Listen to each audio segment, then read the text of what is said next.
반갑습니다. 정프로 스포츠 채널에 방문해 주셔서 감사합니다. 영상 시작 전에 구독과 좋아요 한 번씩만 부탁드립니다. 구독과 좋아요는 영상 제작에 있어서 저에게 큰 힘이 됩니다. 최종 조합픽은 고정 댓글에 기재되어 있으니 확인 바랍니다. 이어서 경기 분석 시작하겠습니다. 첫 번째 경기, 더비 카운티 대 루턴 타운. 더비 카운티는 최근 5경기에서 2승 2무 1패를 기록하며 안정적인 흐름을 보이고 있다. 프레스턴전, 플리머스전에서 보였듯 전방 압박과 중원 장악 능력은 여전히 유효하다. 유스타스 감독 체제 아래 3-4-3 전형을 기반으로 아담스, 포사이스, 윌슨의 이선 압박과 멘데스, 랭, 하니스의 측면 전개가 중심을 이룬다. 예이츠는 공간 창출 역할에 집중하며 압박보다는 포지셔닝에서 강점을 보인다.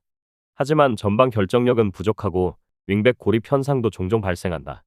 다수의 부상자 발생으로 전력 누수가 뚜렷하며 대체 자원의 퍼포먼스는 제한적이다.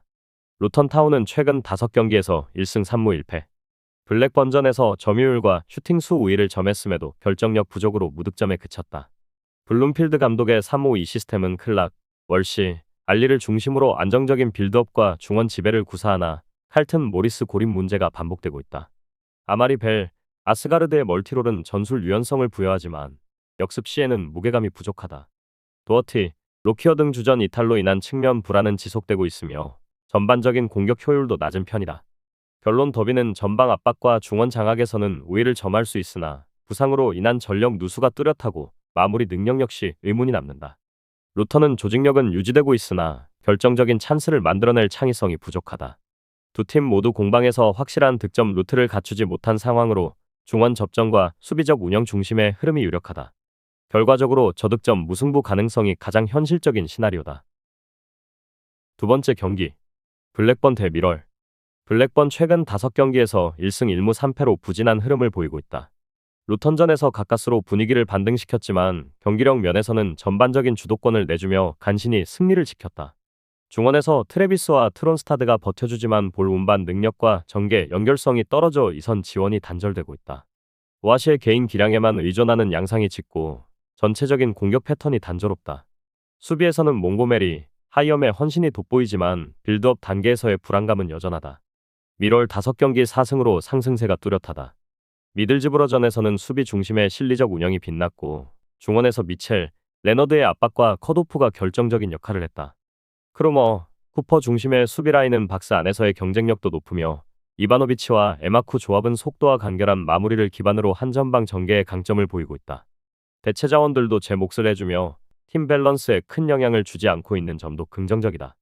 결론 미럴은 안정적인 수비 구조와 전방에서의 간결한 마무리로 최근 경기력을 확고히 다듬어가고 있다. 반면 블랙번은 빌드업 불안과 수비진의 누수가 동시에 존재하며 오아시 의존형 전개는 한계가 뚜렷하다. 특히 블랙번은 후방 전개에서의 실수가 잦고 미럴은 이런 팀을 상대로 전방 압박과 역습 전개에서 강점을 발휘하는 구조다. 전체적으로 실점 억제를 바탕으로 한 미럴의 신승 시나리오가 유력하다. 세 번째 경기, 브리스톨 시티 대 선덜랜드. 브리스톨 시티 최근 5경기에서 3승 1무 1패로 좋은 흐름을 이어가고 있다. 직전 QPR전에서는 조지 어시의 침투와 나이 웰스의 공중볼 연계로 동점골을 만들어내며 안정적인 전개를 유지했다. 리암 매닝 감독 체제에서 4-2-3-1 전형을 기반으로 후방 안정과 간결한 빌드업을 우선하며 제이슨 나이트, 조 윌리엄스 조합이 중원에서 중심축 역할을 한다.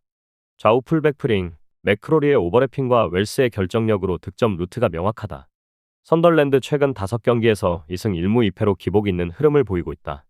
직전 스완지전에서는 결정력 부재와 단조로운 공격 전개로 고전했다. 패트릭 로버츠, 이지도르의 개인 돌파에 의존하고 있으나 미드필드와의 유기적인 연계가 부족하다.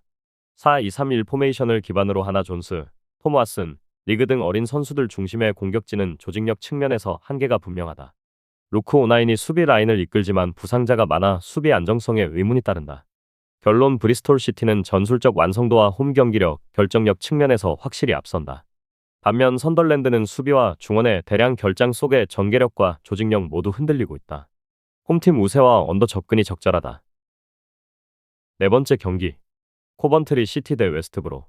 코번트리는 최근 5경기 2승 1무 2패로 중간 흐름을 보인다. 전술상 4-2-3-2를 유지하며 잭 루도니와 맥그라임스를 중심으로 중원 점유율을 확보하고 있다. 하지 라이트는 포스트 플레이와 침투 모두 준수하지만 박스 안 침투가 제한적이라 전방 효율은 떨어진다. 측면에서의 사카모토, 반 에릭의 오버래핑이 주요 루트지만 수비 전환 시 뒷공간 노출은 반복되는 문제다. 최근 부상자 이슈로 중원 핵심인 토르포와 에클스의 이탈이 전술 밸런스를 무너뜨리고 있으며 경기 운영에 리스크로 작용 중이다. 웨스트브롬은 최근 5경기에서 1승 1무 3패로 최근 와퍼드전 2대1 승리를 통해 분위기 반전에 성공했다. 4-2-3리를 유지하면서도 칼란 그랜트와 미키 존스턴의 속도 중심 전개는 위협적이며 펠로우스의 하프스페이스 활용은 공격 다변화에 기여하고 있다. 하지만 수비 측면에선 세트피스 수비 집중력과 라인 유지에서 문제점을 드러내고 있으며 세미 아자이와 제드 월리스의 부재는 팀 전반적인 압박 구조에 영향을 주고 있다. 결론 양팀 모두 결장 이슈와 부상으로 인한 전력 공백이 존재하며 전방 침투 빈도와 효율 측면에서도 최근 제한적인 양상을 보이고 있다. 코번트리는 홈 경기임에도 불구하고 전개에서의 예측 가능성이 크며 웨스트 브롬은 전환 템포는 빠르지만 마무리 결정력에서 기복이 있다. 최근 맞대결 4연승의 흐름은 웨스트 브롬이 앞서지만 전력상 균형이 맞춰진 이번 경기에서는 무승부가 유력하다. 5번째 경기 미들즈브러 대 플리머스. 미들즈브러 최근 미럴전 0대1 패배에서 볼 수 있듯 미들즈브러는 점유율을 확보하고도 결정력 부족으로 경기를 놓쳤다. 브루츠오르, 위테커, 아자즈의 이선 조합은 무게 중심이 지나치게 측면에 치우쳐 있어 박스 침투 효율이 떨어진다. 특히 에일링과 레니안의 이탈로 인해 수비 빌드업과 전방 연결의 완성도가 크게 낮아졌고 디엥 부재로 후방 안정성도 흔들린다. 최근 2경기 연속 무득점은 전방 마무리 부재의 결과다. 플리머스 셰필드전 2대1 역전승은 하디, 티자니의 빠른 전환과 전술 유연성에서 비롯됐다. 무슬리치 감독은 3-4-2-1 시스템에서 투톱 변형을 통해 득점 루트를 다변화하고 있으며 103의 커버 능력과 중원의 연계도 안정감을 되찾았다. 분두, 하우튼, 란델의 협업은 전개 속도와 압박 회피 능력을 동시에 끌어올렸고 세트피스 이후 찬스 창출 빈도도 증가 추세다. 다만 빠른 전개 시 밸런스 무너짐과 이선 침투 대응에는 여전히 약점이 있다. 결론 미들즈브러의 부진한 전방 마무리와 플리머스의 기습적인 전술 전환이 맞물리는 양상이다. 미들즈브러는 공수 간 연결이 끊기고 플리머스는 반격 루트에 장점이 있지만 수비적으로 완전하진 않다. 공격 효율이 낮고 수비적으로 보수적인 흐름에서 무득점 가능성도 높아 무승부 가능성이 유력하다. 다음 경기 분석에 앞서 여러분들에게 조금이나마 도움이 되고 빠르게 정보를 받아보실 수 있는 곳을 마련해 두었습니다. 저의 영상의 하단 댓글을 확인해 보시면 카카오톡 링크가 있습니다. 클릭 후 손쉽게 입장이 가능합니다. 입장하실 때 코드와 같이 기재되어 있으니 참고 바랍니다. 누구나 참여 가능하고 100% 무료로 운영하고 있습니다. 돈을 주고 유료 정보를 이용하시는 것보다 저희 멤버방에서 유료 정보와 똑같은 분석 정보를 받아보실 수 있습니다. 저희 멤버방에서 제공되는 정보들과 스포츠를 좋아하고 즐길 수 있는 멤버방으로 참여하시길 바랍니다. 함께 떠들고 즐겁게 배팅 라이프를 즐기셨으면 좋겠습니다. 무조건 당첨은 장담해드릴 수 없지만 당첨될 확률을 극대화하실 수 있습니다. 이어서 경기 분석하도록 하겠습니다. 6번째 경기 노리치 시티 대 포츠머스. 노리치는 최근 5경기 1승 1무 3패로 부진하며 벌리전 패배는 수비 불안과 결정력 부족이 겹친 결과였다. 슬리만의 마르콘데스, 보르아 사인츠의 이선 조합은 상대의 뒷공간을 노리나 마무리 효율이 낮고 중앙 침투는 여전히 제한적이다. 특히 수비 조합 더피, 코르도바는 제공권은 강하나 라인 유지가 불안정해 역습에 쉽게 노출된다. 빌드업의 핵심 소렌센 이탈은 중원 전개에 큰 공백을 남겼고 전반적인 경기 주도력 저하가 불가피하다. 포츠머스 더비전에서 2대2 무승부를 거두며 끈질긴 세트피스 전술과 후반 집중력을 보여줬다. 애킨슨의 헤더 득점과 머피, 리치의 측면 돌파는 공격의 핵심 축이다. 아이작 헤이든과 포츠는 넓은 커버 범위를 자랑하며 중원 압박을 주도하고 풀백 스완슨, 오길비는 수비 안정화에 기여하고 있다. 부상자는 많지만 대부분 비주전급이며 팩과 데블린의 교체 카드는 후반전 전환에 큰 역할을 한다. 측면 공략과 세트피스 전략은 노리치보다 확실히 앞서 있다. 결론 노리치는 중원 이탈과 수비 조직력 붕괴로 인해 경기 주도권 확보가 어려운 상황이다. 반면 포츠머스는 전방 압박과 세트피스 활용에 능하며 후반 승부에서 확실한 카드를 보유하고 있다. 포츠머스의 승리 가능성이 높으며 양팀 모두 수비 불안으로 인해 다득점 경기가 될 가능성도 크다. 7번째 경기 스토크시티 대 셰필드 웬즈데이. 스토크시티 최근 5경기 무패로 흐름이 좋은 가운데 특히 최근 3경기 연속 클린시트를 기록하며 수비 안정세를 이어가고 있다. 필립스, 윌모트의 콤비는 제공권과 클리어링에서 우위를 점하고 있고 중원에서는 베이커, 베주노의 전개력이 핵심이다. 점유보다는 전방 압박 후 직전 전환 중심의 4-2-3-1 전술을 고수하며 마노프의 측면 침투와 쿠마스의 후반 조커 역할도 위협적이다. 다만 최전방에서의 마무리는 여전히 숙제로 남아 있으며 측면 로테이션 자원들의 이탈로 체력 부담이 변수다. 셰필드 웬즈데이 5경기 2무 3패, 최근 2경기 연속 무득점이라는 흐름은 전력 붕괴 수준의 부진이다. 옥스퍼드전 패배는 팀 분위기를 완전히 가라앉혔고 윈다스, 무사바, 파터슨의 공격 조합은 유기성이 부족한 단발성 전개에 그치고 있다. 세트피스 외 실질적인 득점 루트가 전무하고 발레리, 이기에크의 수비 전환 역시 불안정하다. 로우, 버나드 이탈 이후 수비 조합은 급조된 형태이며 찰스와 임시 배치된 윈다스의 커버링은 효과적이지 않다. 결론 스토크시티는 수비와 중원 중심 운영이 안정적인 반면 셰필드는 공격 루트 단조로움과 수비 조합의 불안정으로 인해 원정에서 버티기조차 힘든 흐름이다. 전개 속도와 체력 분배에서 모두 우위에 있는 스토크시티가 홈 2점을 앞세워 승리를 가져갈 가능성이 높다. 다만 득점력 한계로 인해 다득점보다는 언더 흐름이 유력하다.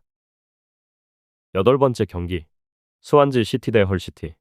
스완지 시티 최근 5경기에서 4승 1무로 무패 행진을 이어가고 있다.